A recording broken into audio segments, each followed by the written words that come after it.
Good morning बच्चों, कैसे हैं आप लोग। आई होप कि अच्छे होंगे। तो आज हम लोग वैद्युत धारा में हमने वैद्युत धारा की परिभाषा पढ़ ली थी और उससे रिलेटेड छोटे छोटे कुछ चंगू मंगू से न्यूमेरिकल कर लिए थे, एकदम पॉइंट फॉर्मूला बेस्ड न्यूमेरिकल। तो इसी क्रम को हम लोग आगे बढ़ाते हुए आज पढ़ने वाले हैं धारा घनत्व। क्या पढ़ने वाले हैं बेटा, जल्दी से बोलो। धारा घनत्व। तो कुछ लोग कह रहे हैं कि धारा तो ठीक था, ये कौन सी नई बला आ गई धारा घनत्व।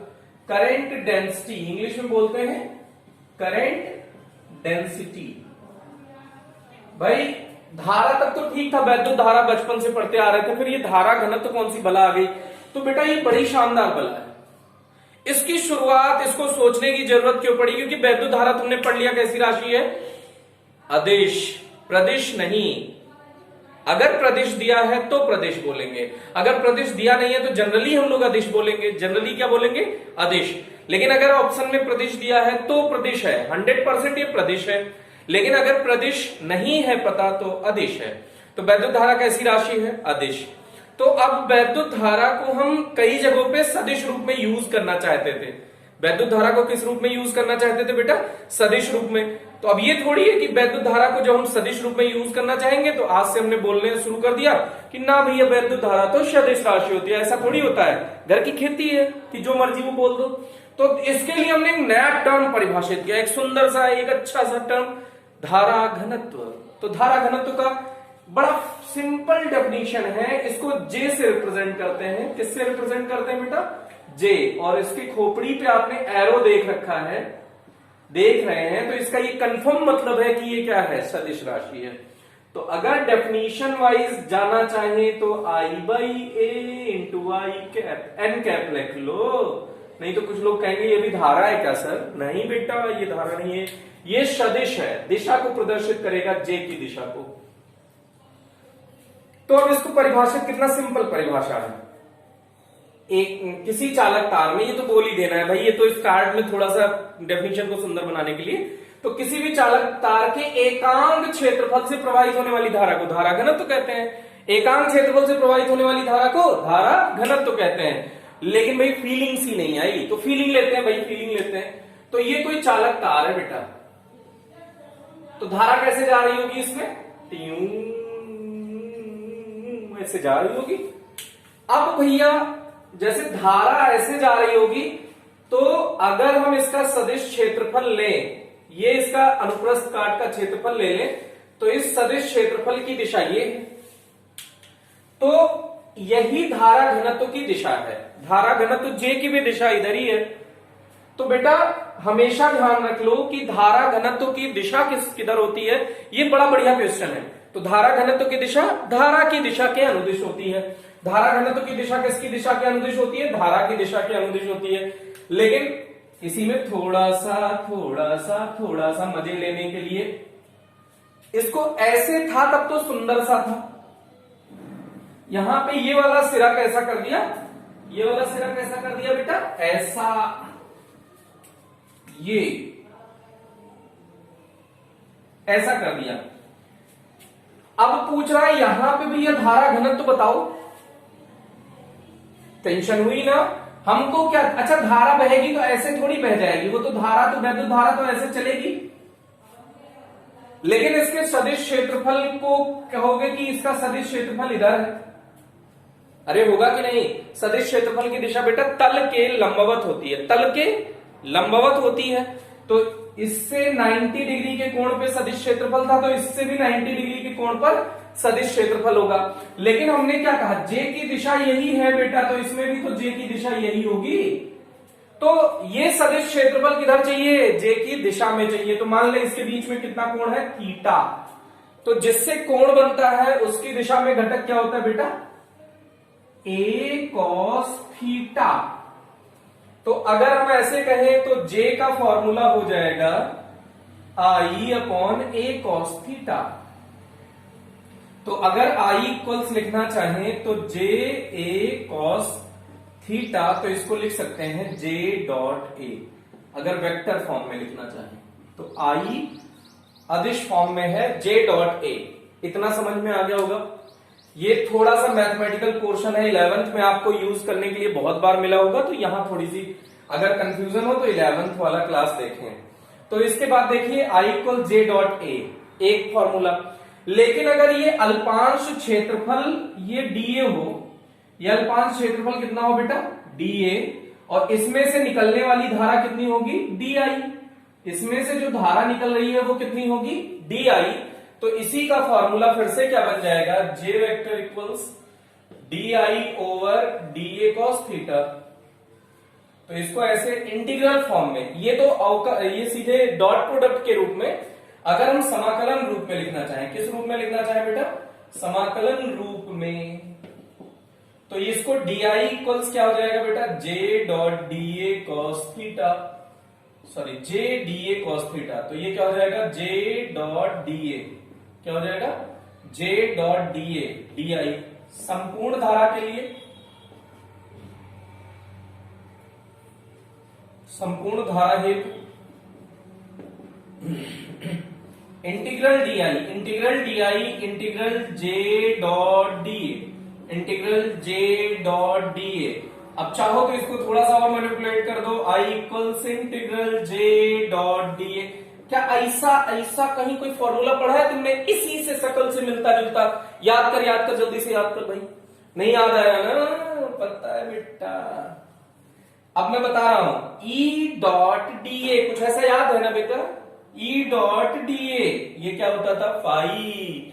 तो इसे वहां पे कंपेयर कर रहे हैं, phi equals integral E dot DA.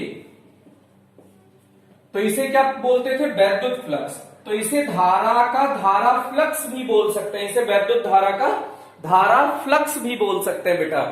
इसको समझने के लिए कोई अगर दिक्कत हो तो आप जरूर कमेंट सेक्शन में बताएं, नहीं तो वीडियो पॉज करें, नोट करें, मजे लें, आगे बढ़े जीवन में। ओके, वीडियो पॉज करके आप इसे नोट कर लीजिएगा। डेफिनेशन एकदम लल्लू सी डेफिनेशन है बेटा, एकांक क्षेत्रफल से प्रवाहित होने वाली धारा को धारा घनत्व कहते हैं। एकांक क्षेत्रफल से प्रवाहित होने वाली धारा को धारा घनत्व कहते हैं। टन टन टन। इसको मिटा डाला तो लाइफ जिंगा लला, क्या लला, इसको मिटा डाला तो लाइफ जिंगा लला। टेंसर बताया था तो कुछ लोग पूछ रहे थे सर ये कैंसर क्या होता है। बेटा ये कैंसर नहीं, ये टेंशन है। टेंसर माने प्रदिश राशि। नहीं, काफी लोगों को डाउट था सर ये कैंसर कैसे पढ़ा दिया आपने। तो कैंसर नहीं था बेटा, वो क्या था, टेंसर। कौन सी क्वांटिटी थी, टेंसर।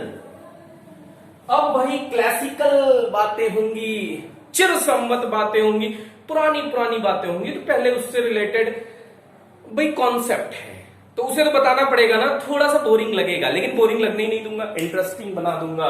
तो आपको मैं थोड़ा सा इससे क्लासिकल चीजों को बताने जा रहा हूं। तो अब हम लोग धात्विक पदार्थों में आवेश वाहक पढ़ने जा रहे हैं। क्या पढ़ने जा रहे हैं बेटा, धात्विक पदार्थों में आवेश वाहक। Charge carrier in metals, charge carrier in metals, charge carrier in metals. धात्विक पदार्थों में आवेश वाहक, ये कौन सी बला है भाई, आवेश वाहक। तो सुन, जैसे तू भिखारी टाइप नहीं, मतलब नाभिक है, तू का मतलब इलेक्ट्रॉन, इलेक्ट्रॉन नाभिक के चारों ओर भिखारी टाइप ऐसे से अल्लाह के नाम पे दे दे बाबा, अल्लाह के नाम पे दे दे बाबा, ऐसे करके चक्कर लगाता रहता है। अरे लगाता है ना बेटा, ऐसे ऐसे ऐसे ऐसे। और ये सुपरस्टार बाप, बेटा तुझे कुछ नहीं मिलेगा, तू बधा रहे, अल्लाह के नाम पे दे दे।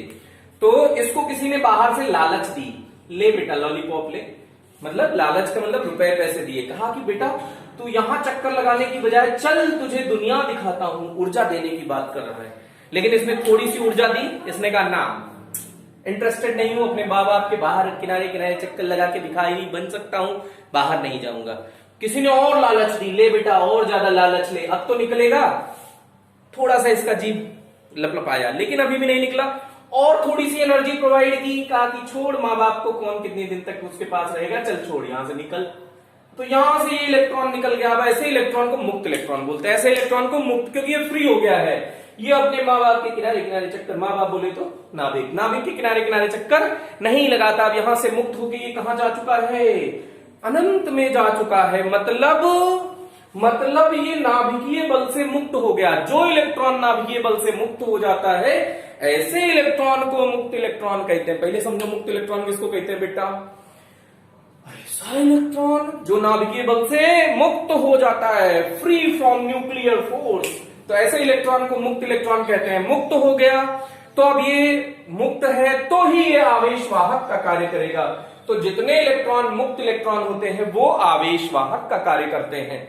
तो अब इसको थोड़ा तमीज से बोलते हैं, ये तो समझाने की बात थी। अब इसको थोड़ा तमीज से, किसी भी पदार्थ में, किसी भी चालक पदार्थ में उपस्थित परमाणुओं में जो नाभिक होता है उसके बाहर इलेक्ट्रॉन वृत्तीय कक्षा में चक्कर लगाते हैं। जब उन्हें बाहर से कौन सी ऊष्मा, ऊष्मीय ऊर्जा, कौन सी ऊर्जा बेटा, ऊष्मीय ऊर्जा, सुष्मीय ऊर्जा नहीं बेटा, नहीं तो फिर लोग टेंशन में आ जाएंगे ये सुषमा कौन है, नहीं बेटा ऊष्मा है, ये ऊष्मा।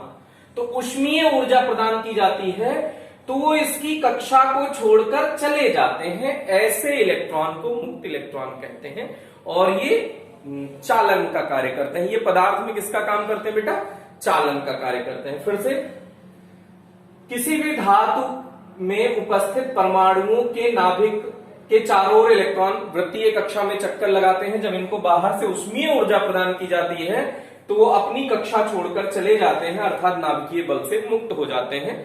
ऐसे इलेक्ट्रॉन को मुक्त इलेक्ट्रॉन कहते हैं। अब देखो भैया, ये एक चालक है ना, ये चालक का घन है। घन 1 मीटर लंबा, 1 मीटर चौड़ा, 1 मीटर ऊंचा। फिर से ऐसे चलो, 1 मीटर लंबा, 1 मीटर चौड़ा, 1 मीटर ऊंचा, ऐसा एक घन बनेगा, डब्बा। इस डब्बे में बेटा अगर ये कॉपर जैसा कोई धातु है तो इसमें 10 की घात 29 इलेक्ट्रॉन फ्री होते हैं। कितने इलेक्ट्रॉन, ये अरबों खरबों नहीं है बेटा, 10 की घात 29। एक के आगे 29 जीरो लगाओ और इकाई, दहाई, सैकड़ा, हजार, 10,000, लाख, 10 लाख, करोड़, 10 करोड़, ऐसे करते रहो। सुबह से शाम हो जाएगी और यहां तक आप पहुंच नहीं पाएंगे, क्योंकि पदम 10 पदम, नील 10 नील, यही सब आपने रटा होगा। इसके आगे आपको पता ही नहीं होगा। तो जब पता ही नहीं होगा बेटा तो ये 10 की घात 29 का मतलब समझ रहे हो कितने जीरो, इतने इलेक्ट्रॉन फ्री इलेक्ट्रॉन है 1 मीटर घन का अगर डब्बा लिए हो तो। अब सोचो, ऊष्मीय ऊर्जा तो हमेशा उपलब्ध रहती है। जैसे कहीं चालक ले लियो बेटा तो रूम टेम्परेचर है ना, room temperature 25 degree Celsius, 27 degree Celsius, अलग अलग लोग अलग अलग मानते हैं। फिजिक्स वाले इंटेलिजेंट उसे 27 मानते हैं, केमिस्ट्री वाले जानते ही आप उसे 25 मानते हैं। इसकी चर्चा बहुत बार कर चुका हूं मैं। तो 25 डिग्री सेल्सियस केमिस्ट्री में और फिजिक्स में 27 डिग्री सेल्सियस, कैलकुलेशन इजी हो जाती है 27 मानने से, वो आप जानते हैं। तो यहां पे देखिएगा कि उतना ताप तो हमेशा उपलब्ध है। तो चालक में इतना फ्री इलेक्ट्रॉन हमेशा अवेलेबल है बेटा। इसका मतलब है चालक में इतना फ्री इलेक्ट्रॉन हमेशा अवेलेबल है। ये तो 1 मीटर क्यूब की बात है। ऐसे धुआंधार बहुत सारा बड़ा अगर चालक तार ले लिए तो और ज्यादा आवेश हो जाएंगे। तो हम 1 मीटर क्यूब में बात कर रहे हैं 10 की घात 29। इसका मतलब बहुत सारे, बहुत ढेर सारे इलेक्ट्रॉन फ्री इलेक्ट्रॉन है। तो अब इतने इलेक्ट्रॉन फ्री इलेक्ट्रॉन है और ऊर्जा मिल रही है। कौन सी ऊर्जा बेटा, ऊष्मीय ऊर्जा। कौन सी ऊर्जा है, ऊष्मीय ऊर्जा। ऊष्मीय ऊर्जा मतलब जो कमरे के ताप से जो थोड़ी सी गर्मी से ऊर्जा मिल जाए उसी को क्या कहते हैं, ऊष्मीय ऊर्जा।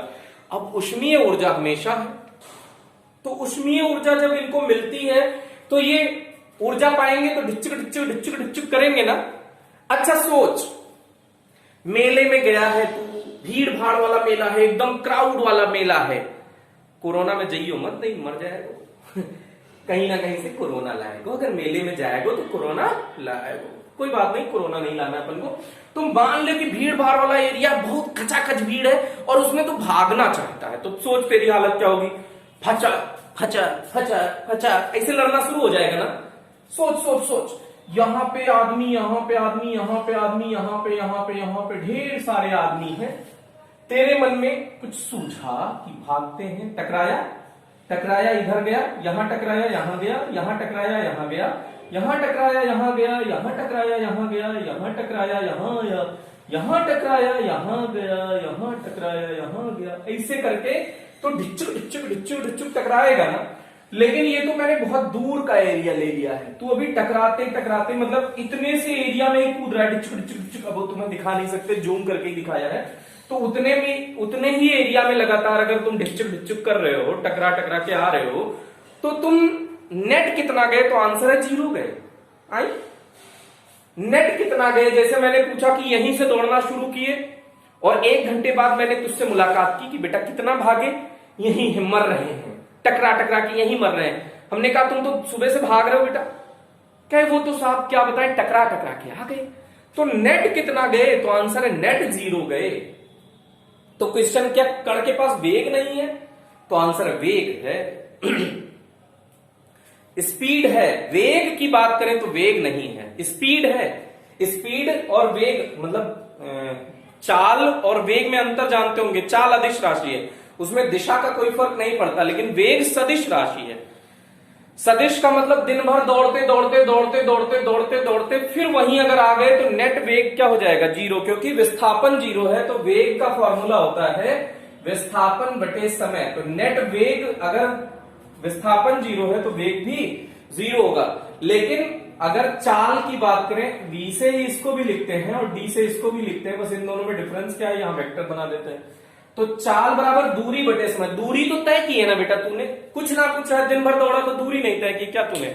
तो दूरी तय की है। तो यहां हमेशा ध्यान रखें, हम लोग वेग की बात कर रहे हैं, चाल की बात नहीं कर रहे हैं। ठीक, तो इस इलेक्ट्रॉन की बात हमने पूछी कि बेटा तू दिन भर में कितना दौड़ा? तो इसने कहा कि सर हम यहीं से दौड़ना शुरू किए थे और यहीं है। ये एक अवधारणा है, करंट क्यों नहीं फ्लो हो रहा है चालक में, तो इसका एक अवधारणा, एक विचार है, ऐसे समझा गया। तो ये इसका नेट विस्थापन कितना है? यहीं से दौड़ना शुरू किया, यहीं पे है अभी, तो नेट विस्थापन कितना है? 0। तो नेट वेग कितना होगा? 0। चाल होगी इसके पास। इतनी बात समझ में आई कि ये दुनिया भर के दिशाओं में दौड़ा, लेकिन है कहां? वहीं का वहीं। ऐसे ही ये तो एक आदमी की बात की, ऐसे बहुत सारे आदमी होंगे, बहुत सारे इलेक्ट्रॉन होंगे, मुक्त इलेक्ट्रॉन। इलेक्ट्रॉन का बड़ा बड़ा अच्छा आदमी है, इलेक्ट्रॉन सिर्फ नाभिक के बाहर, उसका हम लोग कंसिडरेशन नहीं कर रहे हैं। किसका कंसिडरेशन कर रहे हैं? जो यूं निकल लिए, इनका कंसिडरेशन कर रहे हैं कि ये जो बाहर चले गए हैं कक्षा को छोड़कर, ये यहां पे ऐसे ऐसे ऐसे ऐसे ऐसे ऐसे। तो इस प्रकार की गति का बड़ा सुंदर नाम है यादृच्छिक। कुछ लोग चिक चिक चिक चिक कर रहे हैं, कौन सा चिक?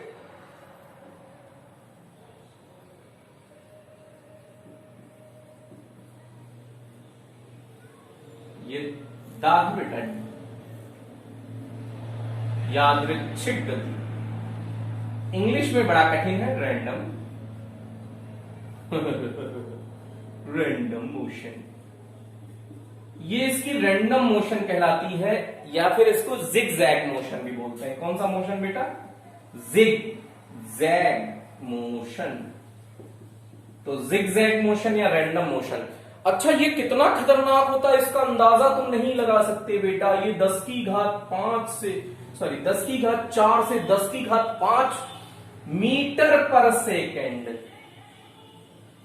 इसको फील ले जरा। 10 की घात 4 को 10 गुणा 10 की घात 3 लिख सकते हो ना, ये मीटर। तो 10 किलोमीटर, 10 किलोमीटर 1 सेकेंड में।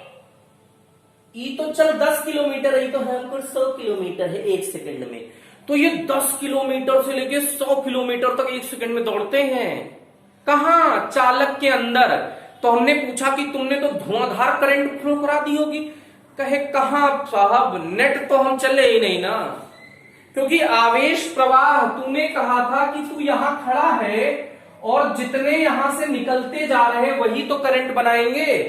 तू यहां खड़ा है सुबह से शाम तक, ये चौकीदार था, याद है? भूल गए? चौकीदार। पूरा कहानी नहीं बोलना, चोर है वो सब बात की बात है। तो यहां से तू देख रहा है कि कितने लोग निकले ना, वो करंट बनाएंगे। तू सुबह से शाम तक खड़ा रहा, निकलने वाले लोग एक भी नहीं मिले, तो क्या करंट फ्लो होगा? तो आंसर नहीं होगा। तो यहां से कोई भी करंट फ्लो नहीं होगा। कोई भी करंट फ्लो नहीं होगा।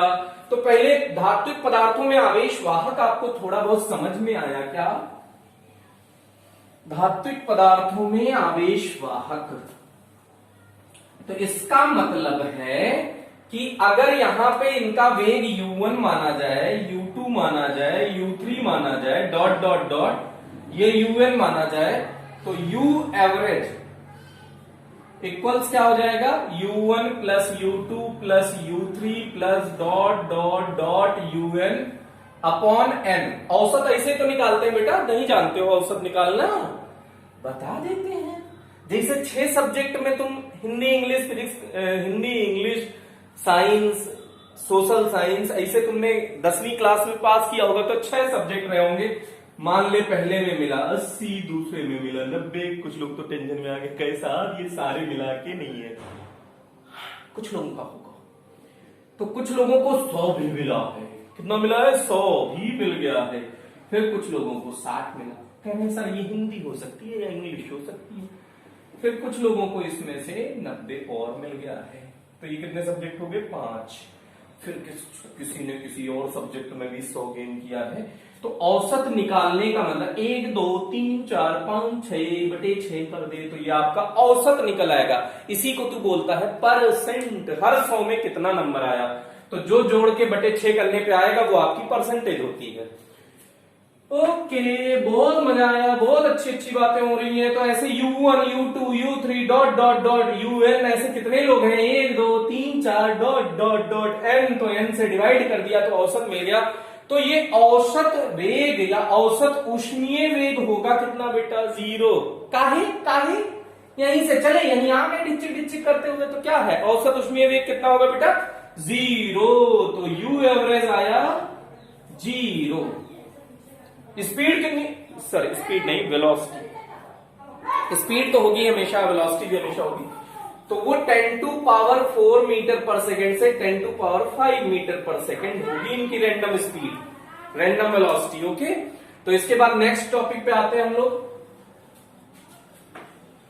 इसी में छोटे छोटे चंगू मंगू से डेफिनेशन बता देते हैं तुमको। अगर ये आप समझ गए हैं तो इसमें छोटी छोटी परिभाषाएं इसी से रिलेटेड, इसी डायग्राम से रिलेटेड। मुक्त पथ लिख नहीं रहे बेटा, आप लिख लोगे ना। जैसे ये ऐसे आप इसमें भाषा कैसे लिखोगे? धात्विक पदार्थों में आवेश वाहक, किसी चालक पदार्थ में उपस्थित परमाणुओं के इलेक्ट्रॉन नाभिक के चारों ओर वृत्ताकार कक्षाओं में चक्कर लगाते हैं। जब इनको किसी विधि से बाहर से ऊष्मीय ऊर्जा प्रदान की जाती है तो ये इलेक्ट्रॉन अपनी कक्षा को छोड़कर चले जाते हैं। ऐसे इलेक्ट्रॉन को मुक्त इलेक्ट्रॉन कहते हैं। इनकी यादृच्छिक गति 10⁴ से 10⁵ मीटर पर सेकंड होती है।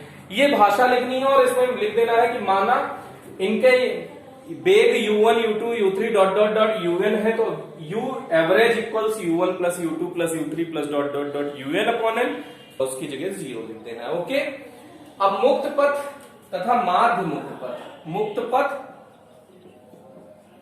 तथा माध्य मुक्त पथ, इंग्लिश में बोलते हैं mean path and free path, mean path नहीं, फ्री पाथ,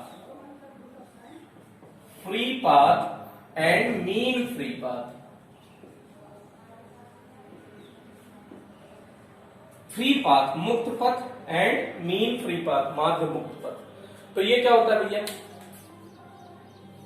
जैसे यहां से ये चला, ये परमाणु कहां से चला था? यहां, इलेक्ट्रॉन यहां से चला, यहां तक किसी से टकराया क्या? नहीं टकराया, यहां टकराया। तो इसके बीच में फ्री भी तो रहा है। जैसे यहां हम टकराए ठक, फिर यहां तक गए, किसी नहीं टकराया, अब टकराए ठक, तो इसके बीच में फ्रीली चले हैं ना, इसके बीच में किसी का कोई इंटरफेयर नहीं है, मुक्त रहे हैं। तो इस यहां से यहां तक के पथ को क्या कहोगे? मुक्त पथ। लेकिन ऐसे थोड़ी कह दोगे चित्र बना के कि यहां से यहां के बीच के पथ को मुक्त पथ कहते हैं, ऐसे थोड़ी कहोगे। परिभाषा कि दो क्रमागत टक्कर, ठक ठक, ये दो क्रमागत टक्कर है लगातार, सक्सेसिव कोलिजन। कौन सा कोलिजन? Successive collision.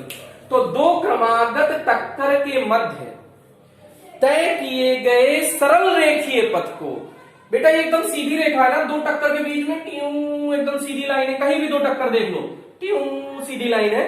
तो दो क्रमागत टक्करों के मध्य तय किए गए सरल रेखीय पथ को मुक्त पथ कहते हैं। फिर से, दो क्रमागत टक्करों के मध्य तय किए गए पथ को मुक्त पथ कहते हैं, इसे लेमडा से प्रदर्शित करते हैं। कुछ लोग वाई बना के खुश हो जाएंगे, कहेंगे लेमडा है। बेटा ये लेमडा इसी को उल्टा कर, ऐसा, ये हुआ लेमडा, ठीक है। तो लेमडा को उल्टा वाई, ऐसे सोच।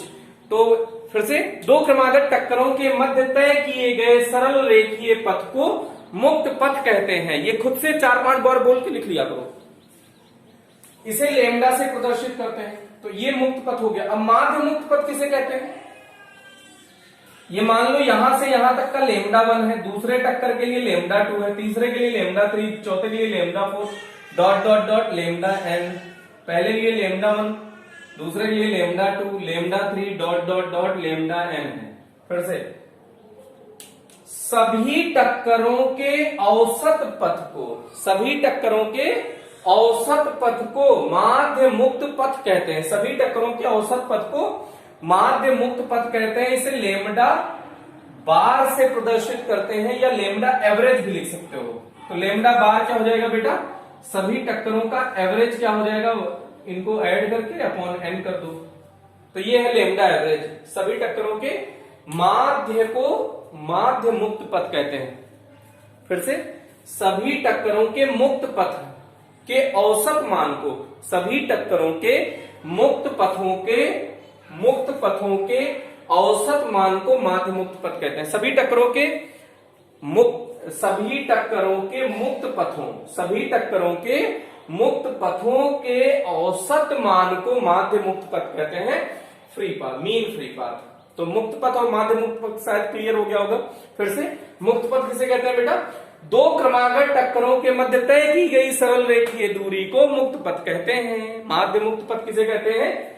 सभी टक्करों के मुक्त पथों के औसत मान को माध्य मुक्त पथ कहते हैं। ओके, समझ में आया? अरे बोल भाई, ठीक कि नहीं ठीक? बोलो बोलो, जल्दी से बोलो, ठीक। फिर उसके बाद आता है विश्रांति काल। कह डरावने डरावने नाम ले रहे हो सब। विश्रांति काल तथा मध्य विश्रांति काल। विश्राम वाला काल बेटा, नाम से ही क्लियर हो रहा होगा। विश्राम वाला काल, विश्रांति काल, ठीक। काल माने समय, काल माने समय, वो महाकाल नहीं, भैरव काल, वो सब नहीं, महाकाल, विश्रांति काल। तो यहाँ काल का मतलब होता है कुल मिला के समय। काल का मतलब क्या होता है बेटा? समय। जैसे तुमने भूतकाल, भविष्य काल, वर्तमान काल, ऐसे 3 प्रकार के काल भी पढ़े होंगे ना, ऐसे यहाँ भी काल का मतलब ही समय होता है। इसको इंग्लिश में बड़ा सुंदर नाम है, रिलैक्सेशन टाइम। रिलैक्स कर गए तुम, relaxation time and mean relaxation time. तो भैया जब टकराओगे तो देखो, यहां ठक से यहां तक गए, तो फिर अब यहां ठक, तो बीच में कुछ समय तक तो नहीं टकराए हो ना, तो बीच में कुछ समय तक फ्री रहे हो ना, तो ये क्या होगा? विश्रांति काल। तो फिर से परिभाषा, दो क्रमागत टक्करों के मध्य लगे समय को, दो क्रमागत टक्करों के मध्य लगे समय को विश्रांति काल कहते हैं। दो क्रमागत टक्करों के मध्य लगे समय को विश्रांति काल कहते हैं। इसे टॉ से प्रदर्शित करते हैं। ये टॉ, कुछ लोग इसको इंग्लिश में TAU ऐसा भी लिखा होता है, तो कहते हैं टाउ नहीं है बेटा, ये टॉ। क्या है? टॉ नहीं। कुछ लोग कहेंगे ताऊ मिल गया आज तो मेरा। तो दो क्रमागत टक्करों के मध्य, फिर से, दो क्रमागत टक्करों के मध्य लगे समय को विश्रांति काल कहते हैं। दो क्रमागत टक्करों के मध्य लगे समय को विश्रांति काल कहते हैं। और मान लो यहां से यहां तक का विश्रांति काल टॉ1 है, यहां से यहां तक का टॉ2 है, टॉ3 है, टॉ4 है, डॉट डॉट डॉट टॉn है। तो औसत विश्रांति काल को टॉ बार से लिख दो या फिर टॉ एवरेज से, दोनों तरीका है बेटा। तो सभी विश्रांति कालों के औसत को, सभी विश्रांति कालों के औसत को माध्य विश्रांति काल कहते हैं। सभी विश्रांति कालों के औसत मान को माध्य विश्रांति काल कहते हैं। फिर से बोलो, सभी विश्रांति कालों के औसत मान को माध्य विश्रांति काल कहते हैं, रिलैक्सेशन टाइम। फिर से इसको जल्दी से रिवीजन मार दो। विश्रांति काल दो क्रमागत टक्करों के मध्य है। दो क्रमागत टक्करों के मध्य लगे समय को विश्रांति काल कहते हैं। फिर से बोलो, दो क्रमागत टक्करों के मध्य लगे समय को विश्रांति काल कहते हैं। सभी विश्रांति कालों के औसत मान को माध्य विश्रांति काल कहते हैं। बोलो सत्यनारायण भगवान की जय। कथा सुन रहे हो क्या बे? पढ़ते हैं, आगे बढ़ते हैं। तो इसी के साथ अगर ये सुंदर सुंदर बातें तुमको समझ में आ गई होंगी तो अब हम लोग और सुंदर सुंदर बातें, एकदम नई बात पहली बार सुनोगे। अपवाह वेग। कौन सा वेग? अपवाह। अफवाह नहीं, कुछ लोग कहेंगे अफवाह वेग मिल गया है, फर्जी वाला। अपवाह वेग, या फिर और थोड़ा स्टाइलिश, अपवहन वेग। अंग्रेजी में कहते हैं ड्रिफ्ट वेलोसिटी। कौन सा सिटी? वेलोसिटी। कौन सा ड्रिफ्ट? ड्रिफ्ट हो गए, एक दिशा में भाग लिए, दैट इज कॉल्ड ड्रिफ्ट। इसको जब थोड़ा सा बड़े हो जाओगे, बीएससी करने लगोगे, तो इसको थोड़ा सा और डरावना नाम लेंगे, इलेक्ट्रॉन गैस मॉडल। क्या कहेंगे बेटा? लिख देते हैं, कोई रिक्वायरमेंट नहीं है, बीएससी में इसका नाम है इलेक्ट्रॉन गैस मॉडल। ये थोड़ा स्टाइलिश नाम सुन के डर सा लग जाएगा, कहोगे अरे यार ये कोई हाई फाई चीज है, इसको तो हमने पढ़ा ही नहीं। जबकि ये क्या था? अपवहन वेग ही था।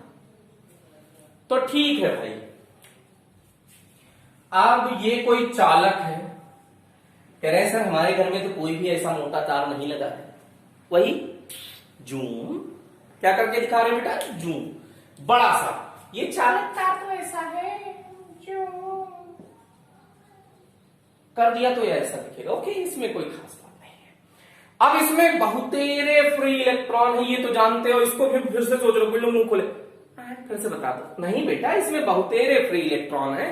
धुआंधार बताया ना, 1 मीटर क्यूब में 10⁻29 इलेक्ट्रॉन फ्री इलेक्ट्रॉन। तो इसमें देखो बहुत सारे इलेक्ट्रॉन फ्री इलेक्ट्रॉन है। अब ये ढिच्चक ढिच्चक ढिच्चक ढिच्चक ढिच्चक ढिच्चक सभी तोड़ रहे होंगे, ये भी अपन जान चुके हैं। लेकिन हम लोग अभी यही मानने वाले नहीं थे। हमने एक एक्सटर्नल इलेक्ट्रिक फील्ड लगा दी, ई एक्सटर्नल, बाह्य वैद्युत क्षेत्र लगा दिया। बाह्य वैद्युत क्षेत्र का मतलब इस सिरे पर पॉजिटिव लगा दिया, इस सिरे पर निगेटिव लगा दिया। मतलब ऐसे सोचो, यहां पे प्लस लगा दिया और यहां पे माइनस। ये प्लस माइनस जनरेट कर दिया, तो ये वैद्युत क्षेत्र में आ गया ना पूरा चालक। तो जब वैद्युत क्षेत्र लगाया, अब एक बड़ा मजा आया इसमें,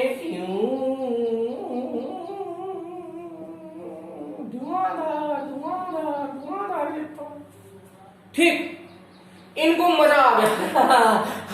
बहुत अच्छा बहुत अच्छा, यहां पे पॉजिटिव प्लेट है, भाग भैया पॉजिटिव की तरफ। अब सब हो गए भाग मिल्खा भाग।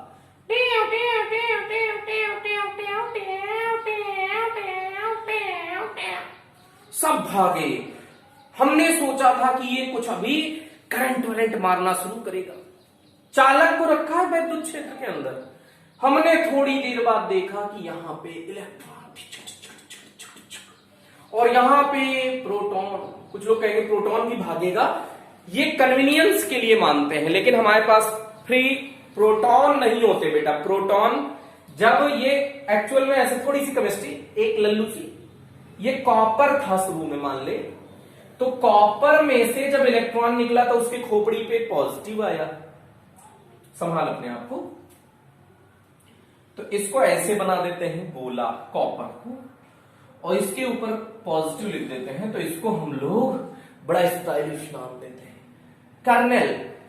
कुछ लोग कहेंगे ये सर गोली चलाएगा, ढिचुक ढिचुक करेगा। नहीं बेटा, ये वो कर्नेल नहीं है। ये कर्नेल का मतलब, वहां पे कर्नेल की स्पेलिंग होती है COLONEL। कहते हैं सर को इंग्लिश भी बड़ी आती है। बिल्कुल आती है, थोड़ी बहुत तो आती है। तो ये कर्नेल, इसका नाम क्या है? कर्नेल। कह रहे सर ये तो स्पेलिंग के साथ छेड़छाड़ है, बहुत गंदी बात की है। तो इसका नाम कर्नेल है। तुम लोग कहते हो इसी को धनायन। धनायन ठीक है, लेकिन थोड़ा सा अच्छा नाम इसके लिए कर्नेल यूज करते हैं। कर्नेल का मतलब वो बेचारा गरीब आदमी जिसका इलेक्ट्रॉन उसे छोड़कर चला गया है। कर्नल किसे कहते हैं? वो बेचारा गरीब आदमी जिसका इलेक्ट्रॉन उसको छोड़कर चला गया है, कर्नल कहलाता है। कर्नल का मतलब उस परमाणु का इलेक्ट्रॉन उसको छोड़कर चला गया। इसकी क्या जरूरत है सर? बहुत जरूरत है बेटा, अभी आगे चर्चाएं की जाएंगी। तो देख भाई क्या सुंदर सी बात चल रही थी कि ई एक्सटर्नल था, तो हमने सोचा अभी इसमें वैद्युत क्षेत्र पैदा होगा। थोड़ी देर बाद देखा इसने इधर की दिशा में ई इंड्यूस्ड प्रेरित वैद्युत क्षेत्र विपरीत दिशा में बना दिया, और इतना हरामखोर है कि जितना ई एक्सटर्नल था एग्जैक्ट उतना ही ई इंड्यूस्ड भी है, लेकिन दोनों की दिशा विपरीत है, तो इसलिए माइनस, या यूं कह लो कि ई एक्सटर्नल प्लस ई इंड्यूस्ड इक्वल्स 0, दोनों का योग 0 है। मतलब अभी भी नेट वैद्युत क्षेत्र 0 है। कह रहे साहब ये कैसे, हम वैद्युत क्षेत्र बढ़ाएंगे, तो ये कह रहा हम इलेक्ट्रॉनों का प्रवाह बढ़ाएंगे। तुम कहोगे हम और वैद्युत क्षेत्र बढ़ाएंगे, ये कहेगा हम और प्रवाह बढ़ाएंगे। कैसे? क्योंकि इसके पास इलेक्ट्रॉन, फ्री इलेक्ट्रॉन गिनती में है कि धुआंधार है, तो आंसर है धुआंधार है। तो जिस ऑर्डर में तुम वैद्युत क्षेत्र पैदा करोगे ना बेटा, उसी ऑर्डर में ये विपरीत दिशा में वैद्युत क्षेत्र पैदा करके नेट निरस्त कर देगा। तो जब तक इसका हमने कोई कनेक्शन नहीं किया, अभी देखिएगा, तब तक अगर बाहर से वैद्युत क्षेत्र भी लगा देते हो तो नेट वैद्युत क्षेत्र 0। ओके, अभी ये टॉपिक से रिलेटेड चर्चाएं नहीं हो रही है, अभी टॉपिक पे भी आते हैं, थोड़ा सा इसको इधर उधर की बात कर लेते हैं। अब इसके बाद तुमने क्या किया? होशियार कदरदान ध्यान दें। अब इसमें तुमने क्या किया? एक चालक तार लगा दिया और इसको बैटरी से जोड़ दिया। कौन सा टरी से? बैटरी से। बैटरी कुछ लोग कहेंगे नहीं तो सर ये तो सेल है। Okay, cell battery, okay, it's okay. अब यहां पे जब इसको तुमने कनेक्ट किया तो देख भाई, ये कुछ लोग कहेंगे सर ये बैटरी में एक बड़ा प्लेट होता है, एक चुन्नी सा प्लेट होता है। नहीं बेटा, दोनों प्लेट बराबर होते हैं। बैटरी तो देखे होगे ना, घर में बैटरी लगी है इन्वर्टर वाली, तो उसमें दोनों प्लेट बराबर साइज की होती हैं। लेकिन ये सिंबल होता है कि एक को बड़ा दिखा दो, एक को छोटा। बड़ा माने उच्च विभव, छोटा माने निम्न विभव। ऐसा जरूरी नहीं है कि ये पॉजिटिव हो या निगेटिव हो। ये जैसे 10 वोल्ट की बैटरी है, 10 वोल्ट की बैटरी है का मतलब इन दोनों के मध्य विभवांतर 10 वोल्ट है। अगर इसका वोल्ट 10 है तो इसका 0 होगा। ये V1 और ये V2, तो V1 माइनस V2 इक्वल्स 10 आना चाहिए। तो अगर इसका वोल्टेज 12 वोल्ट है तो इसका वोल्टेज कितना होगा बेटा? बोलो कि 10 आ जाए तो 2 वोल्ट। तो अगर ये 12 वोल्ट है तो ये कितना होना चाहिए? 2 वोल्ट, तब आएगा नेट 10 वोल्ट। इसने कहा ना था मैं तो 8 वोल्ट होऊंगा, ये टेंशन दिया ना। अब कुछ लोग कह रहे हैं सर 8 में कितना भी घटा दो सब ऐसा नहीं होगा कि 10 आ जाए। अब होगा ना, गिनती और भी तो है। -2 वोल्ट, कितना 2 वोल्ट?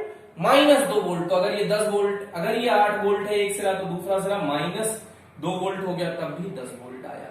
तो यहां इसके सिरों के क्रॉस नेट रिजल्ट कितना आना चाहिए? 10 वोल्ट। ये 10 वोल्ट की बैटरी अगर लगाई होगी तो इसका मतलब ये होता है बेटा। तो एक बड़ी प्लेट और एक छोटी प्लेट का सेंस समझ रहे हो कि एक अधिक विभव पर है, एक कम विभव पर, उच्च विभव पर है एक, और दूसरा निम्न विभव पर है। ये इसका मतलब होता है जनरल में। ये बहुत इंपॉर्टेंट बात है, भूल जाएगा मुझे पता है। आज बता रहे हैं, कल ही भूलोगे। कह रहे साहब हम तो आज ही भूल गए। अरे तो आप तो नोबेल प्राइज लेने वाले लाइन में सबसे आगे लगने वाले थे, लेकिन लाइन उल्टी जुड़ गई ना बेटा, पीछे से बटने लगा था। काम की बात करते हैं। तो ये बैटरी का मतलब समझ में आया। तो जैसे ही यहां पे अब कलेक्शन नहीं होगा, आवेशों का एकत्रीकरण नहीं होगा। उसमें कौन सा करण हो गया था? एकत्रीकरण। आवेश एकत्रित हो गए थे। ध्यान देना, चालक में इलेक्ट्रॉन चलेगा बेटा, प्रोटॉन स्थिर रहता है। लेकिन अब मान लो कि यहां पे जितने, मतलब ऐसे सोचो, जितने लड़के खड़े उतनी लड़कियां खड़ी हैं ऐसे लाइन से, ठीक? तो नेट रिजल्ट अभी 0 है। उसमें से सारे लड़के इधर खड़े हो गए तो ऑटोमेटिक लड़कियां उधर हो गई ना बेटा, तो विभवांतर अपने आप जनरेट हो गया। अभी नेट रिजल्ट 0 था तो उनमें से एक लोग इधर चले गए तो बचे अपने आप वो दूसरी जगह हो गए ना बेटा।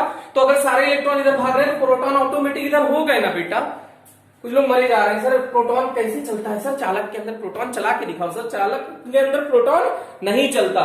ये जब केमिस्ट्री में, वो भी इलेक्ट्रोकेमिस्ट्री पढ़ोगे, तो आप देखोगे इलेक्ट्रोलाइटिक सोल्यूशन जब बनाएंगे तब उसमें धनायन और ऋणायन दोनों चलेगा, लेकिन ये केमिस्ट्री थोड़ी फिजिक्स है, हाई फाई, तो इसमें सिर्फ इलेक्ट्रॉन चलेगा। लेकिन हम लोग अपनी सुविधा के लिए क्या मान लेते हैं कि इलेक्ट्रॉन के साथ साथ प्रोटॉन भी चलता है विपरीत दिशा में। बस कुल मिला के जिधर धारा बहती है, धारा की दिशा में प्रोटॉन की दिशा लेते हैं, पॉजिटिव की दिशा धारा की दिशा में, और विपरीत दिशा में इलेक्ट्रॉन की दिशा लेते हैं। ये ध्यान रखिएगा, धारा के विपरीत दिशा में इलेक्ट्रॉन की गति मानते हैं, धारा के विपरीत दिशा में इलेक्ट्रॉन की गति मानते हैं, और धारा की दिशा में प्रोटॉन की गति मानते हैं।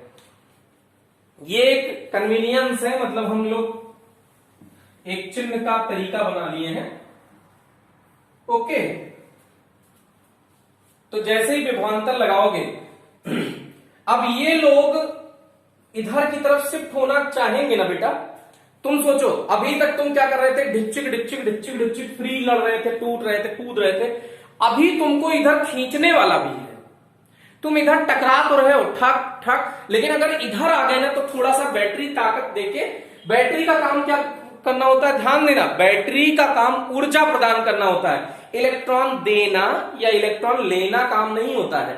बैटरी का काम होता है मरीले इलेक्ट्रॉन को ऊर्जा दे दे। दौड़ बेटा, काहे को मर रहा है, जैसे दौड़ा कोई, ऊर्जा खत्म है, चार्ज कर दिया, भाग, फिर भाग। तो बैटरी का काम सिर्फ इतना होता है। कुछ लोग सोचते हैं बैटरी इलेक्ट्रॉन दे रही है, ले धुआंधार इलेक्ट्रॉन।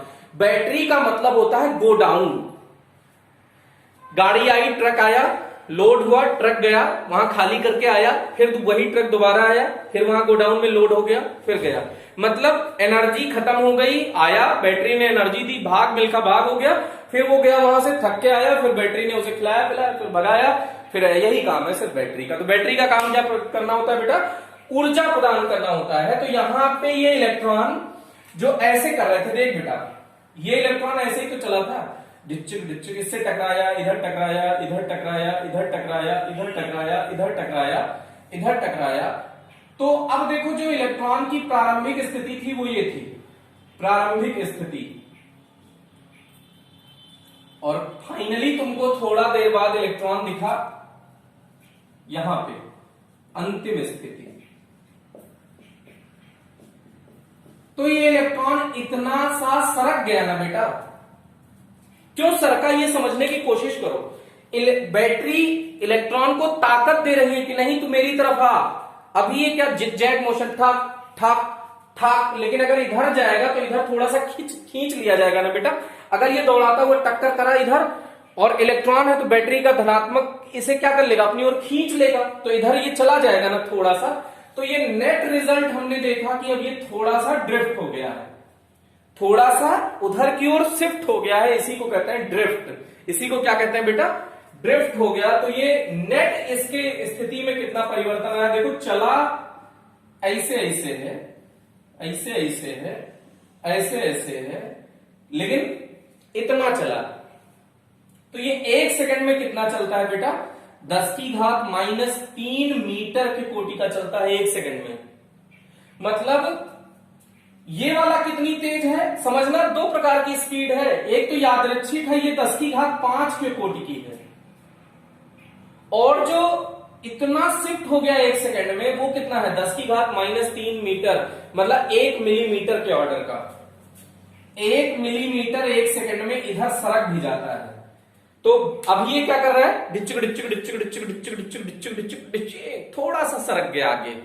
तो ऐसे करके ये तो पूरी भीड़ है ना बेटा, तो पूरी भीड़ थोड़ी सी शिफ्ट हो गई, तो इसका मतलब थोड़ा सा इसमें चलने का कैरेक्टर आ गया, मतलब थोड़ा सा इसमें वेग में परिवर्तन थोड़ा सा इसमें आ गया, तो इसमें वेग आ गया थोड़ा सा, तो इसी वेग को क्या कहते हैं, अपवहन वेग। तो फिर से सुनिएगा, अब अपवहन वेग की परिभाषा बता रहे हैं।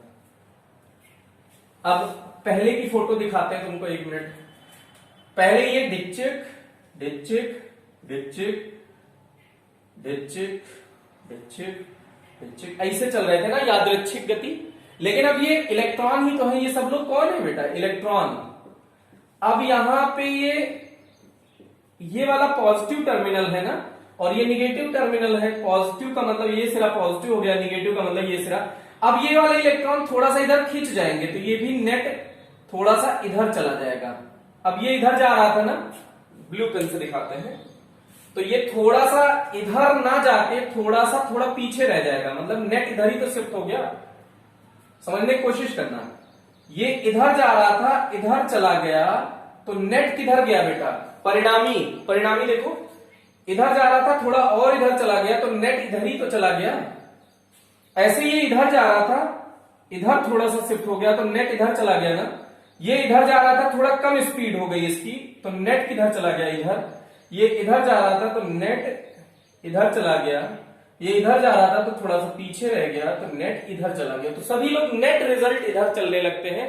इसी वेग को अपवहन वेग कहते हैं। जो इनमें एक नए प्रकार का वेग उत्पन्न हो गया, इसी वेग को अपवहन वेग कहते हैं। तो फिर से सुनो बेटा, जब किसी चालक तार को बैटरी से जोड़ते हैं तो चालक में उपस्थित मुक्त इलेक्ट्रॉन बैटरी के धन सिरे की ओर आकर्षित होते हैं। इलेक्ट्रॉनों में उत्पन्न इस प्रकार के ऊष्मीय वेग को, औसत ऊष्मीय वेग को अपवहन वेग कहते हैं। इलेक्ट्रॉनों में उत्पन्न इस प्रकार के औसत ऊष्मीय वेग, ये चल क्यों रहे थे बेटा? क्योंकि ये ऊष्मा पा रहे थे बाहर से, ऊष्मा मतलब ऊर्जा पा रहे थे, तो ऊर्जा के कारण ये चल रहे थे, तो उसके कारण ये नेट इधर चले गए। तो फिर से सुन लीजिएगा परिभाषा, जब किसी चालक तार को बैटरी से जोड़ते हैं तो चालक में उपस्थित मुक्त इलेक्ट्रॉन चालक के धन सिरे की ओर आकर्षित होते हैं। तो इलेक्ट्रॉनों के इस प्रकार के औसत ऊष्मीय वेग को अपवहन वेग कहते हैं। फिर से बोल लो बेटा, फिर से बोल लो, एक बहुत सुंदर सी बात है। जब चालक पदार्थ को बैटरी से जोड़ते हैं तो चालक में उपस्थित मुक्त इलेक्ट्रॉन बैटरी के धन सिरे की ओर आकर्षित होने लगते हैं। इलेक्ट्रॉनों में उत्पन्न इस प्रकार के औसत ऊष्मीय वेग को अपवहन वेग कहते हैं। तो अपवहन वेग का मतलब सब लोग किसी एक दिशा में ड्रिफ्ट हो गए, शिफ्ट हो गए, उसी को क्या कहते हैं? अपवहन वेग। तो ये हो गया बेटा। अब अपवहन वेग की उत्पत्ति या डेरिवेशन, उत्पत्ति या अपवहन वेग का परिकलन कह लो, परिकलन करने जा रहे हैं। ओके, तो देखो, अब पहले इसका प्रारंभिक वेग u1 था, नेट इधर हो गया v1। तो माना L लंबाई का चालक तार है, माना कोई L लंबाई का चालक तार है जिसके अनुप्रस्थ काट का क्षेत्रफल कैपिटल A है। अब चालक तार को बैटरी से जोड़ते हैं तथा चालक में उपस्थित मुक्त इलेक्ट्रॉन की संख्या n नहीं है, एकांक आयतन में, ये बहुत इंपॉर्टेंट है, एकांक आयतन में मुक्त इलेक्ट्रॉनों की संख्या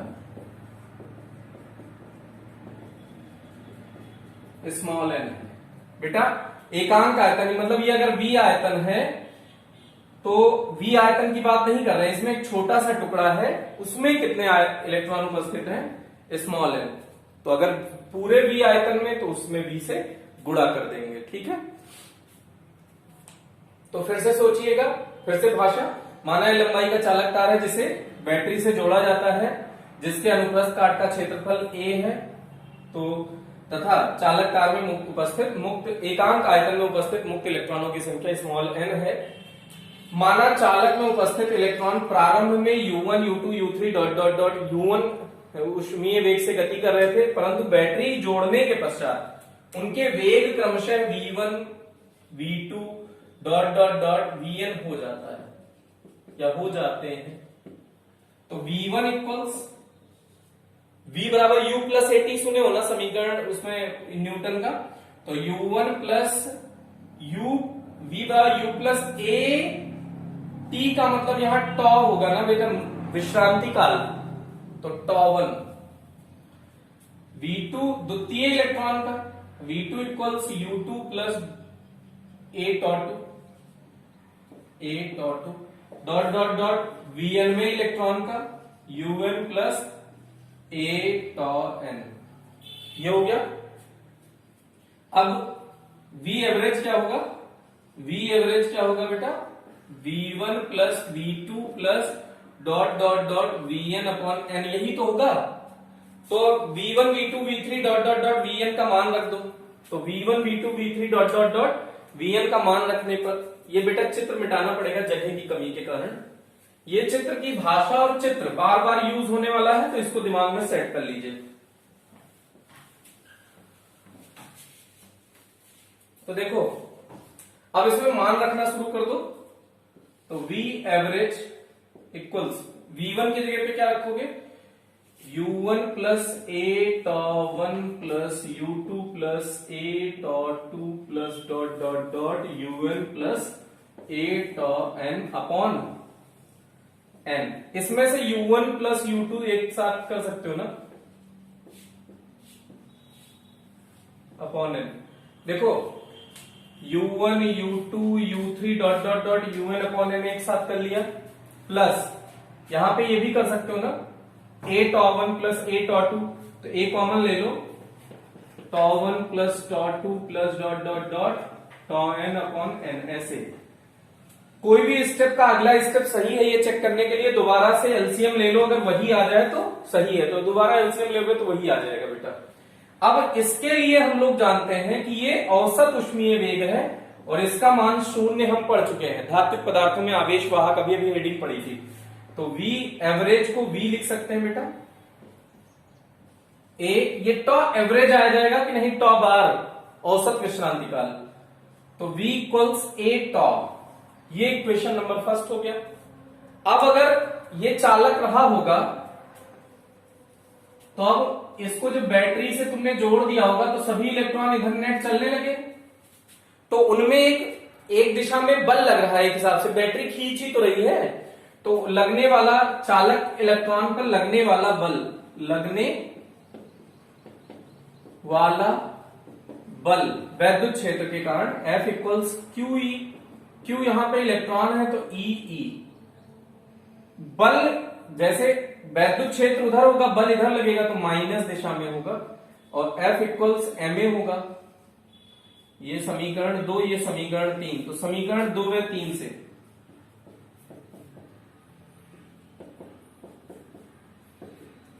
ma इक्वल्स ई, ma इक्वल्स माइनस ई। ये इतनी नौटंकी क्यों कर रहे हैं, ए का मान रखने के लिए बेटा, इसलिए इतनी नौटंकी चल रही है। तो a इक्वल्स क्या हो जाएगा, minus E upon m। a का मान उठाओ, इसे यहां रख दो, a का मान समीकरण 1 में रखने पर। अच्छा, औसत ऊष्मीय वेग ही तो है ये, औसत ऊष्मीय वेग, तो इसी को अपवहन वेग कहते हैं, तो इसको Vd लिख दो बेटा। V एवरेज को क्या लिख दो, औसत ऊष्मीय वेग को अपवहन वेग कहते हैं, तो Vd। तो फिर से Vd इक्वल्स a की जगह पे क्या लिख दोगे, minus E upon m into tau है ना, तो Vd equals minus E tau by m। अगर परिमाण में लेंगे तो परिमाण में ये माइनस चिन्ह क्या प्रदर्शित करता है बेटा, माइनस चिन्ह यहां ये प्रदर्शित करता है कि जो इनमें त्वरण है वो वैद्युत क्षेत्र के विपरीत दिशा में है, त्वरण वैद्युत क्षेत्र के विपरीत दिशा में है। तो परिमाण में तो Vd का परिमाण क्या हो जाएगा, ये धनात्मक हो जाएगा, ई टॉ अपॉन m। छोटे भाई बहन आए उन्हें चिढ़ाना हो तो यही फॉर्मूला पढ़ने लगो, E tau by M, E tau by M, ऐसे कहने लगो तो छोटे भाई बहन वैसे ही रो के चिल्लाएंगे, मम्मी चिढ़ा रहा है हमको, चिढ़ा रही है हमको, ऐसे। तो इसी फॉर्मूले को बार बार बोलो, ई टॉ बाई एम, तो ऐसे कहोगे तो अपने आप ही चिढ़ जाएगा और तुम्हें याद भी हो जाएगा बेटा। तो Vd मिल गया। अगर इसमें वैद्युत क्षेत्र E है और लंबाई L है, तो वैद्युत क्षेत्र और वैद्युत विभवांतर में क्या संबंध होता है, क्योंकि ये विभवांतर लगाया है, तो E व B में संबंध, V क्या है, वैद्युत विभवांतर संबंध, V बराबर E इंटू डी होता है बेटा। E इंटू डी की जगह यहां दूरी कितनी है, L, तो E इंटू एल, तो E की जगह क्या हो जाएगा, V अपॉन एल। प्राप्त मान समीकरण 4 में रखने पर, तो Vd प्राप्त मान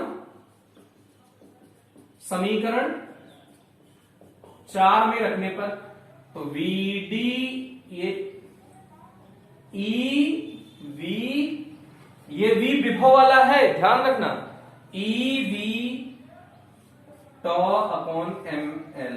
ml माने मिलीलीटर नहीं है बेटा, m द्रव्यमान है, l लंबाई है, तो ये एक और फॉर्मूला मिल गया। तो इसको देख लीजिएगा, ये कंप्लीट डेरिवेशन हो गया इसका। इसको आप अच्छे से नोट कर लीजिएगा, ये डेरिवेशन एक बार दोबारा डिराइव कर लीजिएगा। कैसे किया, v1 निकाल लिया u1 plus A tau 1, v2 निकाल लिया u2 plus A tau 2 dot dot dot, vn निकाल लिया u1 plus A tau n।